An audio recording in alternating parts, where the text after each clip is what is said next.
मेरी फैमिली की मैटर पे कुछ चीजें आती है तो क्यों चुप हो जाता है सारे के सारे लोग? क्यों चुप हो जाते हैं? वहां आपका समाज नहीं समझ में आता है? हैं? अब मुझे क्या करना चाहिए? फिर से मेरी बेटी को टारगेट किया गया है, फिर से मेरी बेटी का नाम और फोटो लगाकर गाना गाया गया है। तो मैं उस राजपूत समाज से पूछना चाहता हूं, जो लोग हथियार लेकर खेसारी को ढूंढ रहे थे, कहां हैं आप लोग अब? हैं? क्यों किसी पिता को मजबूर कर रहे हो आप लोग गलत करने पे यार? हमारा फैमिली ने क्या बिगाड़ा है किसी का? हम गाना गा रहे हैं, हम कर रहे हैं, हम चीजें कर रहे हैं, मेहनत कर रहे हैं। मैं ठीक है, चारों तरफ से घेरा जा रहा हूं मैं आज की डेट में। और हाँ, आप ही के समाज ने मुझे घेरा है अभी। उनका नाम भी वही है जो आपका टाइटिल है, जिन्होंने मुझे घेरा है, जिन्होंने एग्रीमेंट में मुझे दबोच रखा है कि हाँ खेसारी को बर्बाद कर देंगे। ठेका भी उन्हीं ने लिया है, यहाँ बर्बाद करना है इनको। क्यों यार? मैंने गुनाह यही किया है ना कि हाँ मैं दूध बेचने वाला का बेटा हूं, मैं लिट्टी चोखा बेच के यहाँ पर आ गया, तो मैं मेहनत किया, लोगों का प्यार मिला मुझे। ऐसे नहीं स्टार्टअप मुझे मिल गई।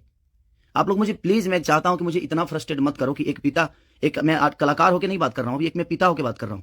और हर आदमी के घर में एक बेटी होगी यार, हर आदमी के घर में एक बहन होगी, हर आदमी के घर में एक माँ होगी। जो समाज उसको हेल्प करता है और जो समाज उसको बढ़ावा दे रहा है, आज वो समाज कहां गया?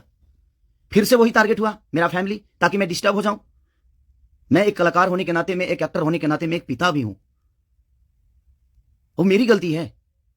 ये तो दुनिया का दायित्व है कि हाँ आप अगर इस समाज में आए हो, आप इस धरती पे आए हो, तो आप किसी के बाप बनोगे, किसी के। हाँ कोई नहीं बनता है, उसका गारंटी मैं थोड़ी लिया हूं।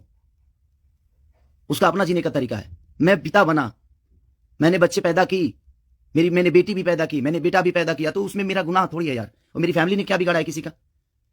फिर से मेरी फैमिली टारगेट हो रही है।